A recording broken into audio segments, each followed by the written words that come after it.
Hello everyone, my name is Yudhvir Jaswal. I'm the group editor at Y Media. Welcome to Y Media Plus. Once again today we are going to do our second part of the series, the future of GTA and Canada. We did one part on this one. We discussed about the future of GTA, the future of Canada. And great response from you. Thank you for all the feedback that you gave us. And once again we have Councillor from Toronto, Josh Matlow. Josh, a very warm welcome once again. How are you? Very well, and happy Vaisakhi to you and all of your viewers. Thank you so much. Happy Vaisakhi to you and your entire team. Thank you so much, Josh, for joining us once again on this very important topic. The future of GTA. Greater Toronto Area is the third largest city in North America after New York and LA, and of course one of the biggest cities in Canada. The population that we have, 7 million. I know there are European countries who have lesser population than we have here in GTA, so it's very important to discuss the future of GTA and Canada at large. And to talk more about this, we also have Dr. Aditya. Dr. Sir, a very warm welcome. How are you, sir? Thank you. Thank you. Warm welcome, warm welcome. It's the first time that you are part of this series. It's just the second episode of the future of Canada, but we will carry on doing this series, the future of GTA. We'll pick city by city as well, but mostly GTA, and we'll do the future of Canada as well. We have Hasneet with us. Hasneet, a very warm welcome. Welcome back once again. Thank you. I look forward to being here every time. Again, happy Vaisakhi to all the audience listening at home, and from my family to yours, and I wish you all the best. Thank you, thank you. Josh, I'll start straight away with you. Same questions for all three of you. Yeah. We know it's a Liberal majority. That's the news now. And Prime Minister Mark Carney, he was anticipating a Liberal majority. We were sure the 2 seats in GTA, they would go to a Liberal, but the only seat, the Quebec, that has also gone to the Liberal Party. So if I could show this on full screen to you, do not forget to pick your copy, hot off the press, midweek newspaper, the biggest free English newspaper in Canada. So that's the picture which sums it all. Prime Minister Mark Carney, all 3 seats in the kitty. So a Liberal majority. So Josh, we'll start with you. What does a Liberal majority mean for our topic of today, future of GTA and future of Canada? That picture looks like a winning team. Yeah. And, Mark Carney has done, I think, a masterful job at not only, often Donald Trump talks about himself being the guy who does the art of the deal. Mark Carney has been negotiating across the aisle, bringing NDP members, Conservative members, coming into essentially a national unity government. And there is a lot of consensus that while we are under threat with American tariffs, there are real threats, not just threats, active injuries to our economy, to jobs, to Canadians' quality of life, and economic viability, that there is this interest I see from people from different ideologies, different political viewpoints, to stand up for Canada and do it together. And Mark Carney has capitalized on that. And what I heard from Canadians last night when there was a sweep of the by-elections, both here in Ontario and in Quebec, that Canadians want a government that is not only stable and business-like and one that is centrist, that can bring people together, but a government that has majority to be able to actually get results.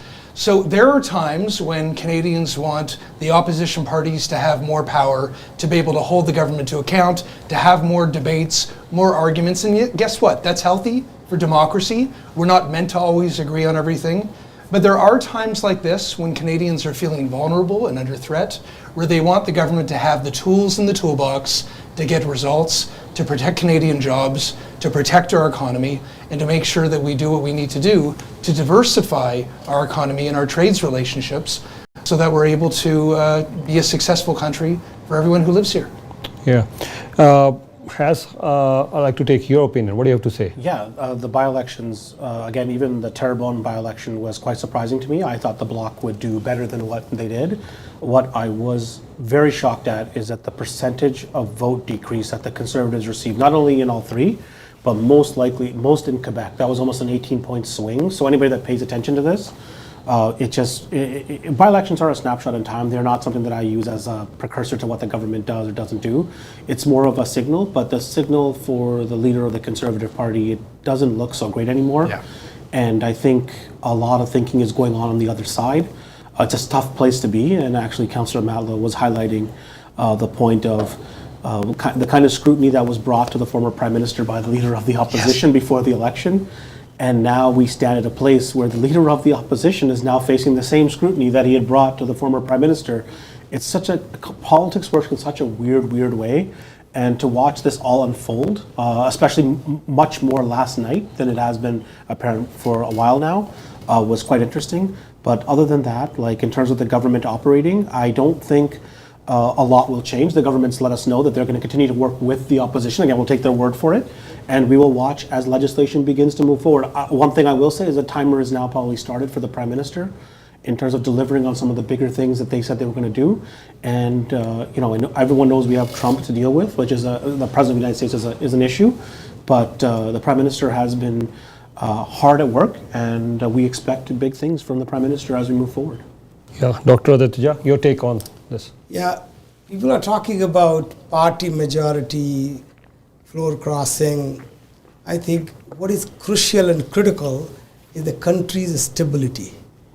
And whatever is in the interest of the stability of the country, that's what matters. And if anybody has a doubt about, when I heard Pierre Poilievre talking about that these people have betrayed their party by getting elected under like another banner, I think the proof of the pudding is in the by-election results. If Prime Minister Carney was doing something wrong, you would not see this kind of result. So this is a further validation of that, and we should be. To me, I think it's not about America as much. There will be the bruises because of what is happening in America. It will correct.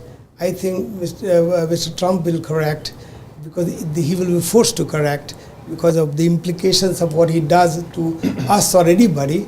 There is an implication on America. My fear, as Yudhvir ji, you and I talked about, is that there's nobody better than Prime Minister Carney. His boldness, his vision, his clarity of thoughts. He can play, in the Indian terms, of front foot batting. I worry about the team members. I do not see that he has equally bold. Intelligent people are not necessarily bold. I would worry about it, and I would just hope that Mr. Carney will outreach outside the parliamentary thing to business people, 5, 6, 10 business people around the world, around Canada, the public interest-serving people, and then execute the agenda. Yeah, Councillor Josh, you wanted to mention something? Yeah, a couple of thoughts. Has this correct that there is a great irony that Pierre Poilievre spent a long time portraying Justin Trudeau as a big political liability for the Liberal Party, which ended in a result where Justin had to leave. But now Pierre Poilievre has suffered the same fate. He has now become a huge liability for the Conservative Party, where we are now hearing that there are at least 8 or 9 more members, if not many more, who are considering joining the Carney Liberals. As Carney is able to bring forward different negotiations with different party members of different stripes, and now that he's won the by-elections, the elections were about Trump and America before, but now it's going to be about governing because he's got a majority. There'll be no excuses. So Carney will be facing a lot of pressure to start delivering on some real things that Canadians can experience. You can't just talk about Trump every day. Now we've got to talk about how to focus on lowering prices, making housing more affordable, how to make sure that our neighborhoods are safer, making sure that we address issues like auto theft, home invasions, things that people are experiencing every day, ensuring that that our trade relationships aren't just diverse in talk, but in real action, so that we end up having an economy that's resilient no matter who the president of the United States is in the future. So Canadians in the next election, now that Carney has a majority, I believe will think less about who the president of the United States is and more about, did the Prime Minister of Canada deliver? And Carney has everything that he's dreamt of. He's got all the tools in the toolbox now to do it, and we should all be cheering for him to deliver, because ultimately, whether you are NDP, Conservative or Liberal or any of the other parties, you want Canada to succeed. And frankly, the proof in that is that there are so many members of the other parties that are genuinely part of the government today. Yeah, you want to add, please? Yeah, I just maybe add on to what both my fellow panelists have said, and I would say, you know, I'm a little bit younger, so I would remember the years of Mulrooney and the years of Chrétien, and there's a feeling, again, I know a lot of listeners are new, but there's a feeling of how Canada was in the world and how we were represented and how people felt about Canada. And I know since the Davos speech that the Prime Minister delivered about telling the world the truth in a very poetic manner, that I feel like Canada's back to the place where no matter what happens, no matter what's going on in the world, Canadians can be trusted to tell you the truth. No matter how hard it is for Canada itself, the pressure that we have faced and that we are currently facing from our brothers from the South, brothers and sisters from the South, that we still stand up, and no matter they can be the biggest superpower in the world, we're going to tell them the truth, that this is what's happening, it shouldn't be happening, and that middle powers should rise. And I can see the Prime Minister with what he's doing. I think we can all see what he's doing and how he's doing it, and I think yesterday's result are a approval that he's continuing in the right, he's going in the right direction. As far as we're concerned, it's the right direction. That could change tomorrow, but for now, it's in the right direction for Canadians. Right. 4 quick points, and then I'll have your thoughts on that one. First things first, you know, all the rumors I think should die down now, because at the press conference right after these 3 elections, Prime Minister Mark Carney, he clearly said this, he's not going to call for elections. So that's one thing off the table, no elections. He's cleared the air on that one. The second important point is, as you were just mentioning, what are your top 3 priorities? So Prime Minister Mark Carney said 2 things that you've already mentioned: affordability number 1, housing number 2, and he used the word large infrastructure projects number 3. Those are his top 3 priorities. Regarding the youth thing that you just mentioned, our colleague Shubi was there at the Liberal Convention in Montreal, and when Prime Minister said that, gone are the days when 70 cents of a dollar would go to US as in the defense segment, gone are the days. So that was a huge statement, and he got a standing ovation for that, just as he got the standing ovation at the Davos summit. So these are very important things that we need to discuss.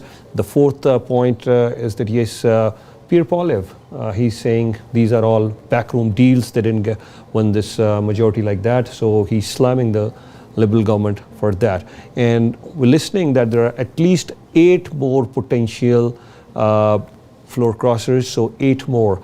And one of our sources have told us that one of them could be from Alberta. This morning I heard they haven't named it. I'm not naming that, and I'm not naming the person right now. And I asked him, is it Shivloy Majumdar? Because he was on the other TV channel just yesterday, and he was saying, no, we're all loyal, and he was trying to ask all other floor crossers. So he said, no, it's not Shivloy Majumdar, it's someone else. And he named that person. This is the next Conservative. I have confirmed information. So I'm telling you that from Alberta once again. So anyways, let's see if my sources are correct on this one, but at least 8 potential candidates. So on all these points, Doctor, I'll start with you this time, Dr. I think Pierre Poilievre should thank Carney.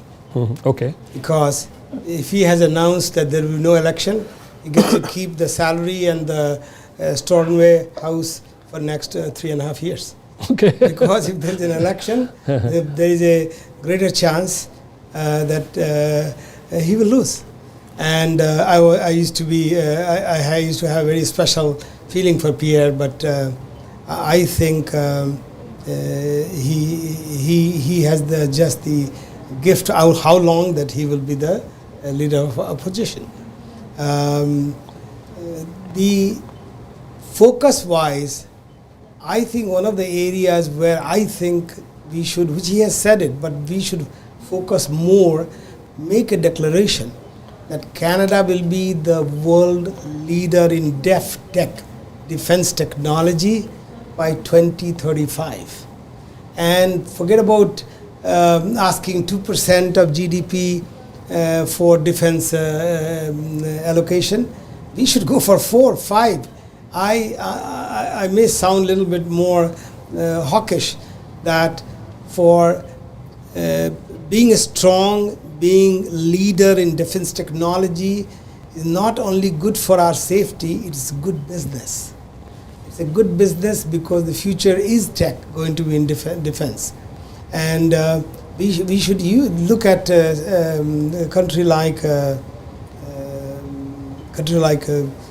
Ukraine, a country like, I would say even Iran, that how tech has given them the edge, even Turkey.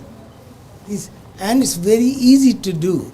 And we should have our we are endowed with the God has endowed us. We are not a flat land. We have mountains, we have sea, we have jungles and all that thing. We should build bases to protect North America, but that will automatically protect us. We should have 200 miles deep all over across our bases there. And the next point is that Arctic is the next frontier of economic frontier, security frontier. Canada is the leader of the Arctic group right now, but we should start thinking by the time 2030, 32, it will become navigable. We should be the center for the maintenance of Arctic vessels should be there. Like Singapore did it, how Singapore beat Rotterdam, I'm talking about in 1990s, by focusing on ship maintenance. So we should be more innovative, think about new industries, and our infrastructure should not only be the hard infrastructure. We should focus on soft infrastructure. I can talk about that later. Okay, sure. Josh, you wanted to add, and then Has also. Yeah, please. Well, go ahead. I agree with Prime Minister Carney that there should be very large infrastructure projects, and many, to help Canadians get back to work and start doing things that should have been done many years ago with respect to rail connections, when it comes to supporting cities' infrastructure and making sure that we make investments now so that it's not more expensive in the future, including even the ribbon cutting stuff, but even just the capital repair and maintenance of a lot of the infrastructure that we have today. That's what good, responsible governments do, and it also provides a lot of jobs and opportunities for Canadians who are struggling today to find them. But I would even go further. I mean, you asked me a year or two ago if Canadians wanted a big international banker type to be our prime minister. I would have said no. They were looking for a guy maybe wearing a plaid shirt and blue jeans who was a little more relatable, somebody who came across as more blue collar. But given the threats on our economy from Trump and beyond, I think Canadians want to see Carney lead our country because he seems like a guy who knows what he's doing. He understands finances. He understands trades. You're asking about Pierre Poilievre painting Carney with a brush of, well, he's doing these nefarious backroom deals, doing these sort of handshake deals to get people to join his government. I don't think most Canadians care. I mean, it's inside baseball stuff. What I think a lot of people are seeing is, wait a sec, this guy knows how to get things done.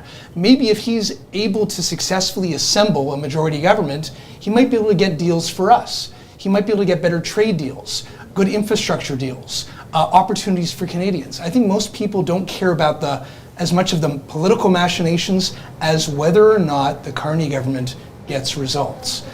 So I see an opportunity for Carney, if he plays his cards right, to move forward with major projects that will help the economy, get people back to work, but also, like every retail investor knows, you don't put all your eggs in one basket. You don't invest in just one stock. There needs to be all sorts of different ways to get the economy moving again, so that there's a resilient economy that can stand up to any threat. And if Carney is able to assemble enough cards to be able to do that, I think we're going to be better off for the future. I would just, in continuing talking about what both the other panelists have raised, I would say The situation that we found ourselves in last year, with the president making his initial threats to Canada and wanting to make us the 51st state, it's put us in a place where I think Canada needed to come. We have, again, no one expected this to come, but we relied way too much on our partners from the South. And we should have probably a long time ago figured out how to make deals with other countries, right? Whether it's, China, whether it's Europe, even our European connections, having more connections with the Europeans itself and doing trade with them, which we are now. And I think the opportunity that we've presented ourselves, and the reason why Prime Minister Carney has been selected, is because he's the right person to make those connections, and we trust him to make those deals. And I would go even further by saying, the election last year, I think we're past it now, but it was still a shock as to what happened. But as I told you, Yudhvir, when I told you a year before what would happen, I didn't know it was going to be Mark Carney. Yeah. I just knew that the older generation a little bit older than me, when they saw the two competitors stand up and they had to figure out who was going to go fight for Canada, that they would choose someone with the resume and the reputation of Mr. Carney. Like to me, it's more evident today than it was last year. So I know we're trying to move forward and past, but I know what my other panelist friend has said about defense, and I even tell you now, there's a defense contractor in Brampton that produces some of the vehicles that have gone to Ukraine. There is a drone company that's in Vaughan that has UN contracts for drones that move in frozen weather without man operation. So there are things happening in the defense sector that are massive. But I would go back to think that the government's biggest priority, again, they addressed a little bit about it today, was we talked about gas. And I think gas, again, everybody knows it's not the government's fault about why gas prices are high. There's another situation that's going on in the world that's sort of causing it. But whatever the government can do and is doing, I think is helpful. But I think we're going to look for more announcements about affordability being a priority over the summer, because again, it is the summer. Canadians are still doing their part with regards to letting our American friends know that we're not happy with the situation that we've been put in. There's an illegal trade blocking going on by the American president, and we're still in court about it. And I believe the Supreme Court has decided that we are correct in that situation.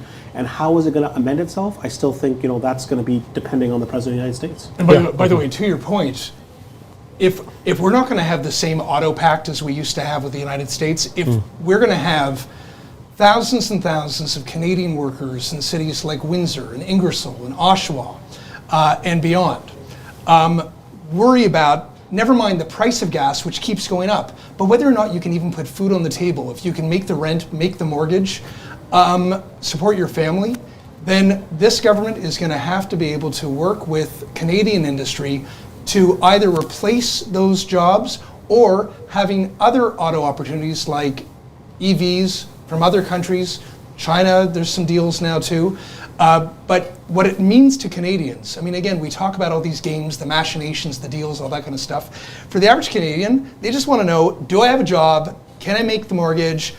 Can I, no matter if gas is 80 cents or $2, can I afford to live? And what they're hoping from this government is to lean into being that energy superpower, lean into diversifying our trade relationships, lean into being a country that can work with anyone, anywhere.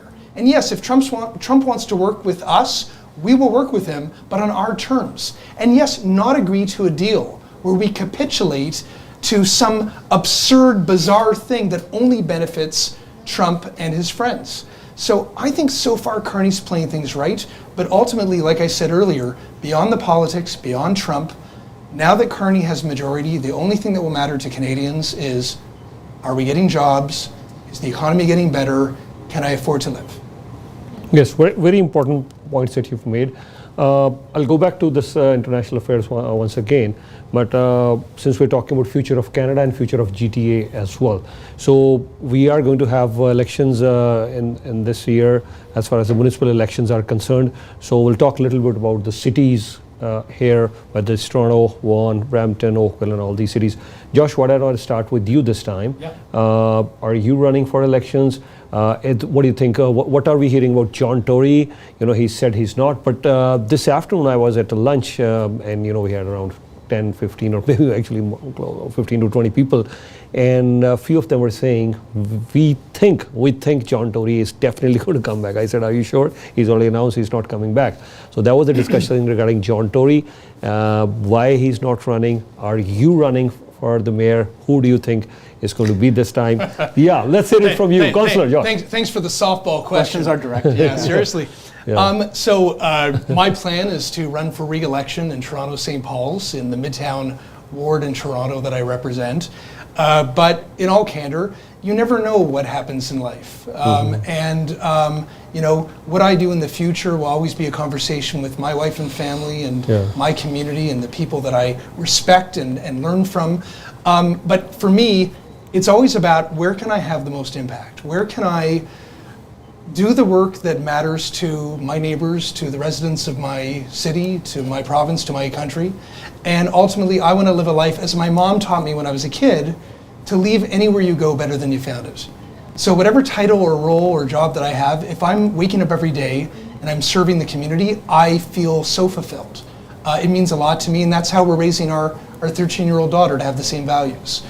With John Tory, it was obviously a surprise when he resigned back in 2023. And there were a lot of expectations and rumblings and rumors that he was going to run again this year against Olivia Chow. He made his statement very clear that while he certainly has a lot of ambition for Toronto and he certainly expressed a lot of interest in running again, given the reasons that he resigned, he was concerned about the impact it would have on his family if all of that kept coming up in every press conference.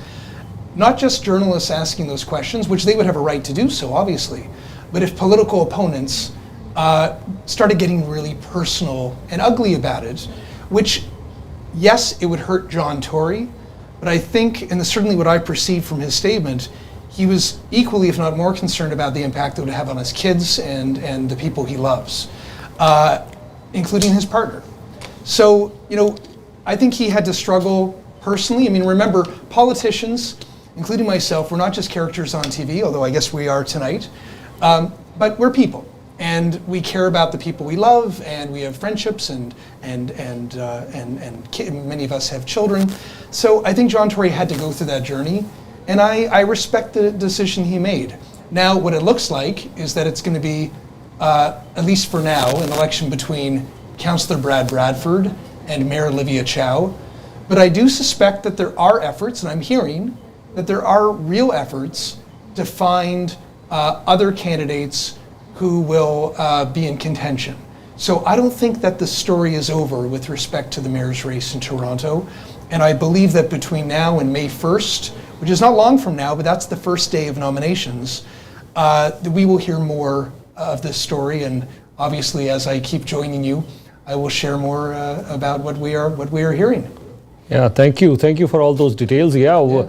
There's lots that could happen from now till the 1st of May, and even after 1st of May. Of course, 1st of May is just the first. Right to the end of August. It's July. July, yeah. People can either drop in or drop out. Drop in or drop out. So there's lots of action coming your way. Stay tuned with Y Media. We'll give you. Is it, before I head on to Dr. Aditya, is it really fair for any candidate not being able to participate just because of personal reasons? Yeah, I can sort of address that. Look, politics is not an easy game to play. It's a very difficult game. I know a lot of people seek my advice when running for office, and I don't think anybody enjoys talking to me about what it takes to run, but the things that politicians and public figures have to go through on a daily basis are not easy, and I try my best to be as honest as possible to people. I know they probably hate me after I'm done, but there are some rules in politics, and to go after someone's family, there's a red line. These are red lines that we try not to cross at all. And I think debating the policies and the ideas of an individual are totally fine. They're open. That's what our democracy is about. But when we get to the situation where we talk about people's bedrooms and stuff like that, what's going on in somebody else's home, I just don't think that's fair game for anybody. Doesn't matter what party they're on. Like, again, I'll say this again. The attacks on Premier Ford at his house, they're wrong. Like, you don't get to go to his house. You can disagree with him. There is Queen's Park. You can write an email, you can call, you can protest. But when we cross the line of physically going after somebody or even showing up at their house where their family is, that is not the way this is done in Canada. I know that may be done in other countries, but not here. This is not the way we do things. And it's just one of those things. So I'm very sorry to hear that John Tory is not running. I think John Tory would have made an excellent candidate for mayor again, and the race would have been quite a race for us to watch again. And I have a lot of respect for him. So, it's very unfortunate to hear how this all sort of worked out, and it was sad to read his statement that day. Dr. Aditya, would you agree with that? Our fellow panelists, they're saying that it's unfortunate that John Tory is not able to run mostly because of his personal reasons. Well, he's an individual and he can make a decision what matters most for him. I think in the world we have created a gold standard for scandal, and that is Donald Trump. And that has proven that you can say people can distinguish between who you are in terms of what you are supposed to deliver and what you do in your bedroom is a different thing, unless it is something criminal. So I think what is required, I felt very bad for Patrick Brown. Look at that example. What happened after that? He had one chief of staff, he was the Brutus. If there was anybody, in my view, the modern era Brutus, was that Ali, what was his name? The chief of staff, and there was machination behind, and the guy crumbled under that allegation. And what happened after that? Nothing. That's one thing. Second thing, we all forget life moves in a linear way. What I did when I was 19-year-old, 20-year-old, or what I did when I was 30, what I was 40, if I look back, many things, I would not be proud of that. If I had a way to erase it, I would like to erase it. If I can reset myself, I would like to do it. I cannot be condemned unless I have done something criminal in my past. So that's the other thing.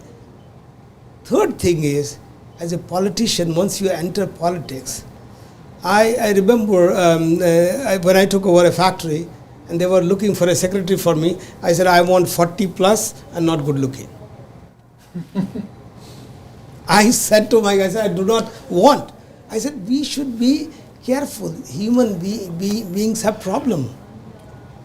And this is something I at times wonder that around these politicians, they don't have a staff who can say, Joss, you're just going too far. Stop. They do that with me every day. Yeah, no, but I'm saying they didn't do it with many people. Yeah. They don't do it. Yeah. They should say, I am going to resign from your place. Because you're going to hurt yourself, you're going to hurt the position you hold, and you're going to hurt me because I'm associated with you. Yeah, go. First of all, those are the best staff, and it shouldn't be to the extreme of a scandal. I select people on my team who, if I come up with an idea that's not going to fly, or they even make fun of how I dress sometimes. Truly, But that is trivial. Yeah. I'm saying what can ruin your career. Absolutely. Bill Clinton's secretary, very mature lady, Yeah. she could have said to that girl, "You're not entering this." Well, I would argue that the onus would have been on Monica Lewinsky in that context. She was a young staffer, an intern, and it really was, I think, the president in that case's responsibility, given the power that he had, to act responsibly.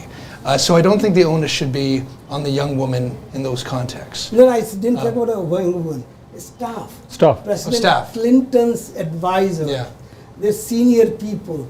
They can see what's going to happen. But anyway, I don't want to distract the discussion. Rather than belabor that, and listen, it's up to the politician to act responsibly. They're the ones with the power, and I think ultimately, the public does expect those of us who are elected to act with integrity. Unless you are Trump. Well, wow. Trump is a different story, and he's been Teflon for a number of different reasons. But I think in general, certainly in Canada, I believe, in most cases, people expect you to act with integrity. That being said, though, I agree with you that all of us have lived imperfect lives. I was joking with somebody the other day about how my daughter, who's 13, all these kids growing up with everything on TikTok and Instagram, and everything's on video and everything's documented. And I said, if some of the antics that my friends and I got up to when I was a teenager was on, TikTok or or Snapchat or whatever, like I'd be embarrassed today, just like you said, because we all were, we've all done things that we're embarrassed about, and any honest person would admit that. That being said, though, I think it's important to take accountability and ownership over mistakes. I think it's important to recognize the difference between holding one to account and just canceling people because you just want to get rid of them. And then I would also add that it's really important that we create a norm in politics where we don't go after each other personally or go after our personal lives. Not just because I think it's the right way to live and the right way to behave. Let's challenge each other on ideas and policies and disagreements about the future of our country and our province and our city, rather than going and attack each other's families and our personal lives. But I would also add, and this is just as important, we want to attract good people to politics. We want people, everyone, and again, everyone has lived an imperfect life. We don't want people to be afraid to enter politics just because they did something silly at a party when they were 18, or they made a dumb mistake in their 20s or whatever. And again, right, not criminality, nothing. If you've done something serious, that's a different story. But I really believe that if people fear that anything that they did in kindergarten is going to be under scrutiny, or that people are going to go and protest their own home and scare their family, or that that anything that they might have tweeted when they were 16 years old might be held against them now that they're in their 50s, let's say. I don't think that's reasonable, and I think we do need to have a reckoning about how we're dealing with each other, because we want to attract people to public service and not to fear perhaps I'd say even the level of cruelty that can be found in politics. Councillor, just I have a question, Yeah. a common sense Yeah, question. Sure, go ahead. Yeah. Common sense question. Yeah. You have a right to protest. Why we don't create spaces, designated spaces in different parts? You protest, don't come to my house. That is not a place to protest. That's my house. We So- discussed this last. Yeah, we did. Let's go. Yeah, Still go ahead. Go ahead. Well, a good question, yeah. Still the I mean, question. simply put it, the Charter of Rights and Freedoms allows Canadians to gather peacefully and express themselves peacefully. But once you cross the line from peaceful to trespassing on somebody's property, intimidation, harassment, hate, Speech, yeah. that's it. And I believe that there should be effective enforcement of the laws to protect society from that. Whether it be walking down somebody's neighborhood street and harassing them at their doorsteps, no matter the cause, or going to a politician or anybody else's So doorstep. why don't we have designated places? What is wrong with Well, it's not about designated spaces. It's about those are spaces actually that you shouldn't, that already if you are actually trespassing or that? harassing. I agree with you, but I'm saying I would argue, even the peaceful one, why should you do it? but I would argue that those laws should be effectively enforced. So in other words, if a group of people are going and harassing Doug Ford's family, that alone should be stopped. Because they didn't do anything controversial. They're not responsible for public policy. The part I come from, in India, Yeah. we would send the guys to their homes Yeah. to do the same thing. Yeah. They will never, I'm just telling We're not you gonna this, do that. We won't do that here. But I'm just saying, then only these guys will understand what they're doing is because of the leniency and decency of the I'll tell you why. society. I'll tell you why. They're hypothetically, let's say, like we create our rules and our laws not for the best of us, but also for the worst of us. We want to have a healthy, vibrant democracy, but we also need rules in place and frameworks that are steady and stable to protect us from tyranny. So if we ever had a government, let's say, that was a white supremacist government or a dictatorial, authoritarian government, we would want to be able to take to the streets. We wouldn't want them to tell us where to go to be able to protest that government. We want people in countries that have authoritarian dictatorships, we want those people to be able to take to the streets and demand freedom. Now, But those guys will take care of them. That- The dictatorial government don't need a well, but, right to- Yeah, but okay, that's, but that's what we want to avoid. But we also want to avoid innocent people, and I'll give you an example, Bathurst Manor, we discussed this last time. There's a neighborhood in Toronto where protesters have been walking down a neighborhood street and harassing people at their doorsteps. And the comment that I made here and elsewhere is, no matter one's position on the Middle East, or Save the Whales, or do you like stop signs or streetlights, I don't care. You should not be allowed to go down a neighborhood street and scream at people at their doorsteps and scare them and intimidate them. Or at the business, like Heather Reisman's Indigo. Any business. Just because she's Jewish, so what? You shouldn't be able to go, like you should, but that's the thing. Our charter protects our right to peacefully express and peacefully assemble. Once you intimidate and harass, that should be cut off. And frankly, again, it's not about, no matter what side of any of those debates you're on, it's not even about the issue, it's about behavior and how we impact each other. Yeah, Also, but this last sentence. please. Nothing happened when there were posters in city of Toronto, kill Indian High Commissioner, with the name, photo and phone number, and posters were stuck. The police did nothing, city did nothing. So I'll say it again. The laws that we have must be effectively enforced. If you are and it's about the behavior rather than the issue, right? It doesn't matter whether it be Indian politics or Middle East politics. You're not allowed to threaten to kill somebody in Canada. You're not allowed to do that. And if you are, that should be enforced. Yeah. Just one point on this one. We discussed this last time as well. Now what they're doing is that yes, they're implementing new laws. Like the new laws has come. Okay, you'll have to be at this much of a distance from any religious place. Okay, you cannot go closer to this much area from a school, from hospital. Then cities like city of Vaughan, many cities are bringing their own laws now.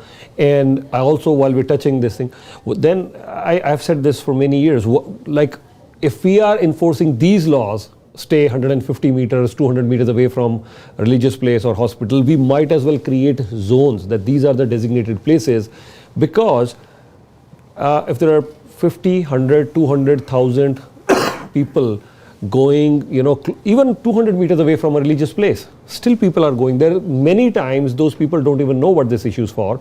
We have seen shootings in Jewish school girls. The girls won't even know. If you tell them where is Israel and Gaza, the girls won't know, but they've been shot at just because they're Jewish girls. No. Yeah. The businesses were targeted, just because you own a restaurant and you're from a Jewish community. I felt like going there and offering themselves, the guys, you know what?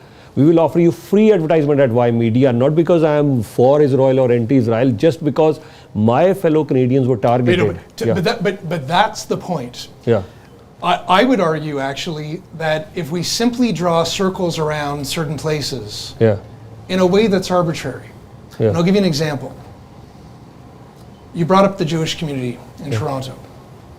If the Jewish community's biggest concern was protests at synagogues on Saturday mornings, which the bubble zone that you described would be about, that would be a lot better than what the Jewish community is actually facing.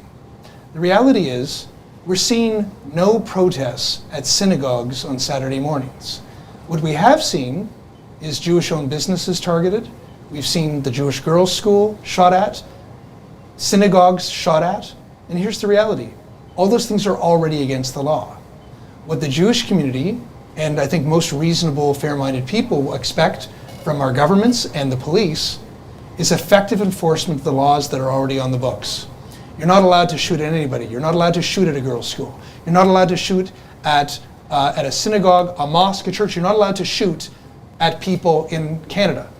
And so rather than, I would say, focus our time about saying you're allowed to stand there, you're allowed to go there, you're allowed to do this, I think our energy should be more focused on, no matter where you are, no matter what your cause is, it's about behavior. If you are peaceful and you want to express yourself peacefully, this is a free country, we're allowed to do that. If your behavior is having an impact on people, where you're harassing them, you're intimidating them, you're being hateful, and worst of all, if you're committing violent acts, you should be arrested and you should face the consequences. So it's not, I'll just kind of conclude that thought by saying again, it's not about exactly where. I don't care if you are standing next to a synagogue or a mosque, or you're standing next to a convenience store or a park or anywhere. If you're harassing, intimidating, or being hateful, or if you're shooting at somebody, the law should be enforced. But you know, they are presenting themselves as protesters, but actually a vast majority of them are protesters, and I've always said this, peaceful protests are an integral part of any democracy. We all support that. We all support that, definitely. That's right. But then sometimes what happens is you are protesting on the street and suddenly you see a Jewish store, or you target that. And that's the point. Yeah. That's the point. It's not about the location as much as the behavior and the impact on others. I don't want a Jewish person. I don't want an Indian person. I don't want, whether you are Hindu or Sikh, I don't care if you are Christian or Muslim. If you live in this country, you should be safe. You should be free from intimidation. You should be free from hate and violence. That's what our charter is supposed to protect all of us from. And it doesn't matter where you are or what block of any street you're on. Anywhere you are, you should be safe. And frankly, far too many people in our society are not feeling safe enough, no matter where they are. Precisely, that's one of the reasons, because when you're blocking the streets, the city of Toronto is already so busy. When you're blocking those streets, you involve a lot of police enforcement, and despite the police enforcement, I don't think so. Let's go and ask those people whose businesses, they have been targeted. While people are just saying, we are protesting, but then their businesses are being targeted. Now, if you ask them, they would never want any of these protesters near their business. So if we have a designated place, then we're not even giving them this opportunity. And I have seen this many times. And when you have designated place, give one group a chance one day. You are for pro-Israel, fine. This is a group only pro-Israel today. You want to do anti-Israel protest? That'll be happening tomorrow. So what happens is, here are pro-Israeli protesters, here are anti-Israeli protesters. We are seeing so much rise in the crime, and the police forces standing there, let alone the streets of Toronto. Every weekend, come to our plaza. Every weekend, we have 2 police cruisers standing here. I can't get into my studio. I was standing outside the studio. Suddenly 2 police cops came. They start flashing lights and say, "Oh, this guy seems okay." I said, "Yeah, actually, I am the one who can't even get inside my parking lot." We had 2 police crossers. Come to the weekend. We have a religious place. I don't even know. Actually, now I want to go. Were they celebrating Easter or Passover? I want to know what is there in our plaza. Church, yeah. Huh? I think it's a church or a synagogue. Yeah, right next to you. Yeah. No, there's one across the street, but there's one there in our right here across our office. That is a church there. We have religious places, but 2 police cruisers here, standing on the weekend. So these 2 police cruisers could be doing something else instead. By their word, you could see protests outside. So whatever is happening in Middle East, protesters could come, disturb this. Why protest? If they were put in a designated place, these 2 police cruisers would have been, because now what's happening is, York Regional Police says, we have the press release, extra presence at synagogues. Peel Police, extra presence at Sikh temple. This police, extra presence at Hindu temple. Guys, you know what? Protests are happening, and Triveni Mandir, at a Hindu temple, there are protests outside. Synagogue, protest outside. Now we're bringing a law, don't do protest outside, 150 meters, 200 meters. Why? Why all this? Put them at designated places, so that way all these police forces can only focus on that area, because the protesters are going to be there. If there are 50 religious places per city, imagine the kind of tensions the police has. So because these protesters, we are protesting a synagogue, we're protesting against Triveni Mandir, we're protesting against Sikh temple, we're protesting this. Why? That's your place. Protest there for 24 hours, book that place.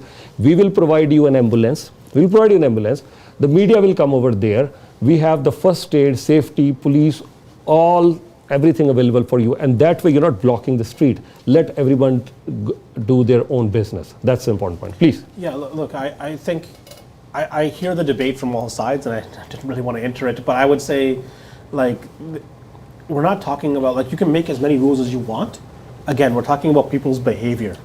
What are you to do when that one person decides that they want to go into the mandir, the gurdwara, or whatever, or synagogue, and cause a situation, right? This is the issue that I think cops have to deal with, and let alone, if we want to talk, I think, yes, there is a lot of onus on police and government to deal with the situation, but again, I don't want to bring this up because I feel bad, but it's just a situation. But look, we've just a month ago, We were talking about the police and the corruption scandal, and that's only getting worse now. There's more forces under investigation, more officers are suspended, and now we hear the 6 police officers in Toronto are suspended without pay. Like, they have enough evidence to say without pay, and I don't think that helps the public's trust in the matter.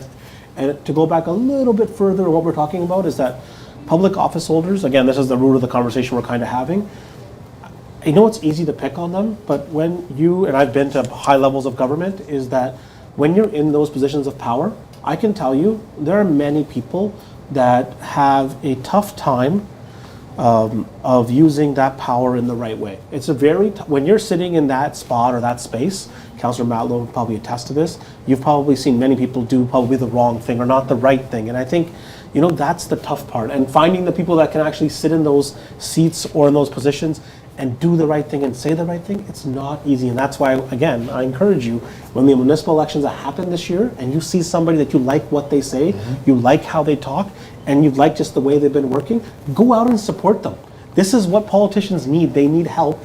And the more politicians that we like the way they talk and the way they move and the way they act, support them. Because if we don't support them, then we're just going to get the result of all the things that we talked about not happening, because it's just going to be flooded with people that don't have good intentions. Last 2 points, and then in the interest of time, we'll wrap it up.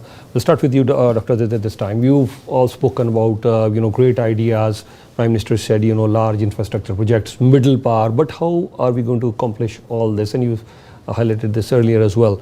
We need leaders. We need people holding the public office who have some great ideas, who really want to really shake up the things.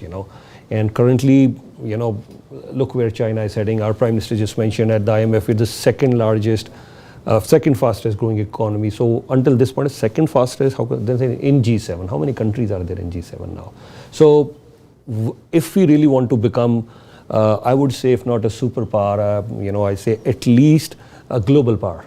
So for becoming a global power, you were having a discussion with Councillor Josh Matlow before we started. Where are we with the defense right now? Where are we in the tech sector right now? Where are we economically right now? And the fourth aspect I always consider becoming a global power, if Canada aims to become a global power, Citizen Prosperity Index, which has so many things, So where is the leadership for that? So I'll answer that, but I want to go to the previous one. Okay, please. I think we are not highlighting one very important aspect. Please. And what is the phrase is the elephant in the room, is that do we talk about when this small group of yahoos do this thing, this majority group, whether it's whichever ethnicity it is, they are silent and decent people. Why don't they speak up? Have you ever seen any Muslim group criticizing them that if they have done something wrong? No. Have you seen any other group where that's the issue we should talk about? That where is the silent majority? They are the culprit. Many reasons. Maybe we could be scared. Maybe some people say. But that's going to hurt you. So I'm just saying we need to encourage the scared people. Coming to your question about the major rebuilding in the world, the history of the world, and in fact the recent world was after World War II. Marshall Plan. You think the politicians did it? This whole expectation that politicians will execute something, I think is too much asking. You need technocrats, you need builders. So today, what I'm just going to repeat it, that Mr. Carney, what he needs is beyond his parliament. He has to identify business leaders, community leaders, and have some task forces and execute it. And Marshall Plan, I would say, was the greatest example. Okay. Yeah, go ahead. Do we have the leadership to really take our GTA Canada to the next level? Yeah, look, I think we've begun, like I said before, the conversation that the country needed to have for a while now in diversifying our trade. Like, there's no doubt about it. The fact that interprovincial trade barriers are finally down, after the Prime Minister promised they would be down, he brought them down. And I think we're going to have some tough conversations when it comes to oil and gas and LNG. Like, these are things that are in different parts of the country, they feel differently. Like, we know how Alberta feels. We've heard it now and again and again and again. We know how Ontario feels on certain sectors. We also know how BC feels, right? We can't just override one province's opinion over another, but that's what the Prime Minister's job is. This government's job is going to be on major national infrastructure projects, like these mega projects, is how to get, again, we know not everyone's going to be happy, but how do we bring everyone to the table to have that conversation, not, including the First Nations that we have to have at the table to have these conversations, because, this is not a simple thing. This is not an easy thing, but I think we're better that we're having the conversation, we're moving in the right direction, but this is going to take some time. Nothing's going to be solved by snapping our fingers or hoping the world just ends up like, look, I think every day that goes by, it's worse off. Like, I actually, to the point of where I dread, what future do our kids have? Like, I actually now begin to think about that more in terms of what we're leaving them and what is happening in the world today. And like thinking it doesn't get any better. Like, I thought we're supposed to make it better. Our generation's supposed to make it better, but I don't see that happening right now. Again, I know things will change. Politics are different, but it's just a situation where, the kind of leadership that the Prime Minister needs to provide is not just a financial backed leadership or because he has more experience, but more of that finding the center line and getting everyone to come along. And that people are not going to agree, but on those disagreements, can we just move forward after we've agreed, hey, this is sort of the path we're going to travel. We know that you're not happy about some aspects of the plan, but let's just go forward. I think that's what he's going to try to do. Whether that's accomplishable or not, we're going to have to all see, because we're not in charge of those conversations, but that's where we're kind of at. Yeah, Councillor Josh, I was not just talking about the federal leadership. Of course, thanks for making those points, but I'm talking about, do we have the leadership? Because you need great municipal leaders, provincial leaders, and the federal leaders, all three of the government levels, to come together and really take Canada, GTA, our provinces to the next level. Yeah, and by the way, just as we're coming to the end of the show today, I want to once again just wish everyone a very happy Vaisakhi as we're entering it now. And I look forward, I hope to see you. I'm going to be at some of the Khalsa Day celebrations in a couple weeks. But I do believe we have the leadership. I'm not suggesting that every one of our elected representatives are always doing the right thing. I've got many concerns with what I hear from many around me. We've got some wonderful people in the right positions. We've got the wrong people in many other positions. But I believe in the leadership of Canadians. And what I mean is, there are leaders, civic leaders, in our diverse communities who have relationships around the world, who build trade relationships, business connections, build Canada by their family, friends, and networks around the world. That's something very, very special about our country. We are a beloved and well-respected middle power. We are a global power when it comes to energy. We are on the Pacific, we're on the Atlantic, we're on the Arctic. We have everything going for us. And we've got really innovative people in every province who are starting businesses, whether it be factories or whether it be a small convenience store.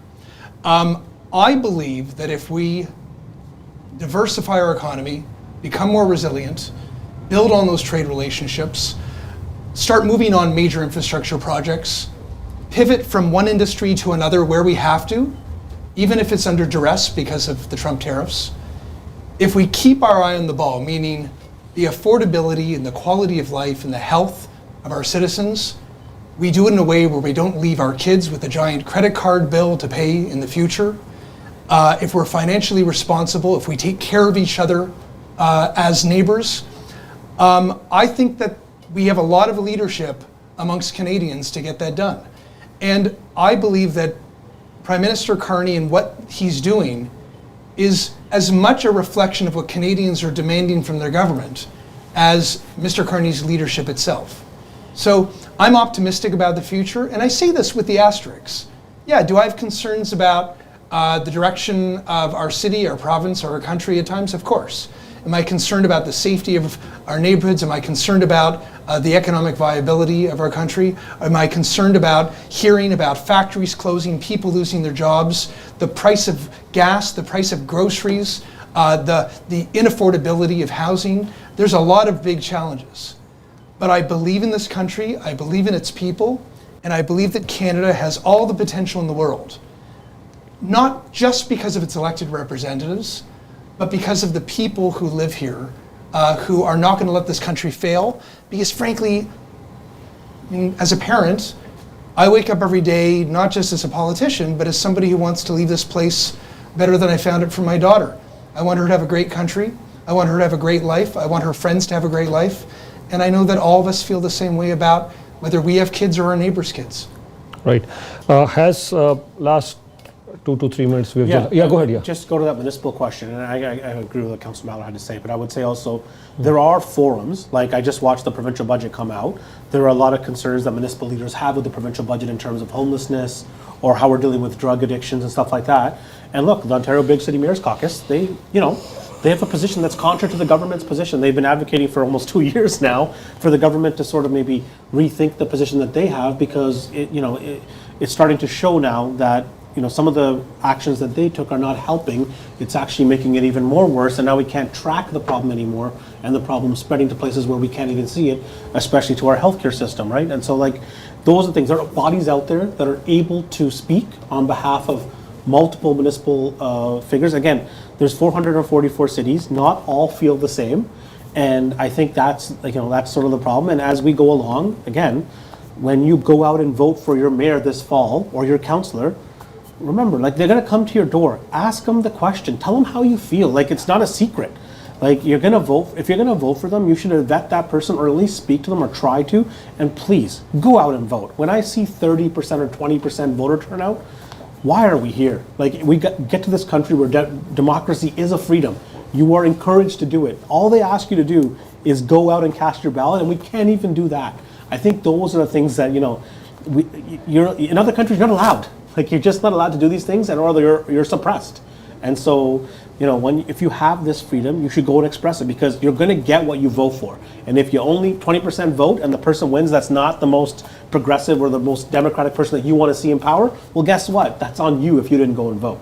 Yeah. Yeah, last 1 minute each for both of you, yourself and Councillor Josh will wrap it up. As Hasneet is already mentioning, during the municipal elections, why people do not come out and vote that much. And this is a two-part question. If you could, I know we're squeezed with time, a minute or two, if you could answer that. The second part is that, there are two sections of the leaders that I see at the municipal level. One are leaders, not that he's sitting here, and I won't blur the lines. One are, the leaders like George Matlow. They will reach out to different media outlets. They'll go. They are very active. They want to talk about the issues. And here they are with all full of energy, ideas. They're trying to make a difference, right? And there is another set of leaders, they'll meet out at different events. Hi, how are you? Photo op, yeah, this, that, as if they're there. I'm just warming up the chair of a school board trustee, hoping one day I'll become councillor. Okay, I become a councillor. What's the difference between the regional councillor salary? Oh, this is the difference. Okay, do I get a chance to? Their focus is simply that. Or they've parked their career there, one day I might become something else at the province or federal level. So their focus is only on the winnability aspect, paycheck, this, that, photo op. I can clearly say that. And in media, I should be calling that out. Sir. So, I had a recent experience in Mississauga. Okay. Dealing with the Mississauga administration, bylaws, enforcement guys. Okay. 5 of them showed up, in total 3 visits, because a neighbor complained about a downward facing the motion activated light. And I was thinking that what is this degree of incompetence when there were 3, I was telling the councillor, there were 3 street lights with a much larger voltage, but this guy, many of them now, they come to the country, they can write well, and they know how to use the municipal resources. But I was just wondering, is there no common sense there? I don't know how the administration works. Why would 5 people visit my place? And then later on they realized that I wouldn't give in. I sent them the legal notice type thing, and then they backed off.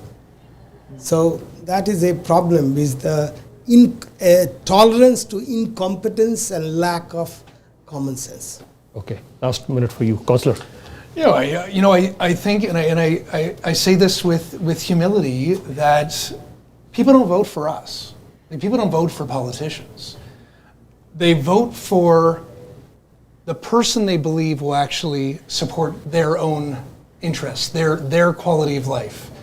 They don't vote for that person. They vote for the person who will benefit their kids' lives, benefit their job prospects, make life more affordable, whatever is affecting them directly.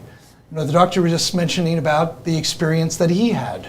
That's going to get somebody to vote. That's going to motivate you. You see that incompetence, you're going to want to get up and vote for somebody who will fix that. I find that people are motivated to vote when they see a reason to vote, because people live busy lives. I mean, everybody's got something going on. Lots of pressures, lots of stresses, carpooling your kids, you know, dealing with a late night shift at the hospital, whatever is going on in your life. To take even that half an hour out of your day to go and vote, you need to know why. You can't just be told to do it, you need to know why. And I think it's all of our responsibility, those who are elected and those who are running for office, to give them the answer as to why. And, you know, Hasneet made a very important point. You get what you vote for. If you don't believe that our economy is good enough, if you don't believe that our education system is good enough, if you didn't like having to wait 8 hours to get your dad into the emergency ward, if you don't believe, or things like you want your street paved earlier than maybe waiting 10 years to get it done. If you want to see less poverty in our society, whatever your priority is, if you vote for the people who might fix it, then they are actually there fighting for you. But if you don't vote for them, and if you don't get up and do it, you are essentially, by disqualification, you're allowing the people who might be working against your interests to run the show. Yes. So I couldn't agree more. Don't just vote against something, go vote for what you want, and go actively support the candidates who will, no, don't do it for them. Don't do it for them, do it for you, do it for your neighbors, do it for your community. Because at the end of the day, those who we entrust with that power have a huge influence over our day-to-day lives, whether you know it yet or not, and one day you will know it when it affects you directly. Yeah.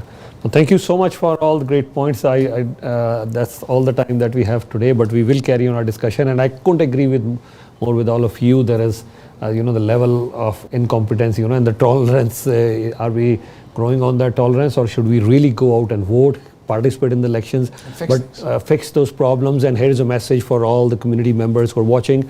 Please, wherever you're watching this show, whether you're in London, Ontario, whether you're in Kitchener, Toronto, Brampton, wherever you're watching this show, even in Calgary, I know the municipal elections are only here in Ontario, but whenever there are municipal elections, provincial, federal elections, we have Quebec provincial elections this year in October. So whenever there are elections, please go out and participate. But here's a message for all those leaders as well, or anyone who wants to run for public office, anyone who wants to get elected. At Y Media, we try to organize a lot of debates. Our platform is always open. Please use this platform. Actually, during the debates, it becomes a very, very brutal schedule for me, one debate after the other. But sometimes, it bothers us that, yes, we are spending all these resources. But despite that, there's a lot of interest in the candidates, but sometimes few of the candidates, they say, should I come here or not? They do their own calculations and miss the debates. If I were ever a candidate, I will definitely not miss any debates. If you have ideas, if you have that energy, if you think you can do something good, you have a proven track record, or you want to do something good, join us for all the discussion. Once again, Councillor, thank you so much for your time. We'll carry on this discussion, a series of discussion, future of GTA and future of Canada. As always, pleasure talking to you. Hi. Sir, thank you for joining. Hopefully you'll join us for more discussions. Thank you so much. Thank you. Thank you. Stay tuned with Y Media. Thank you.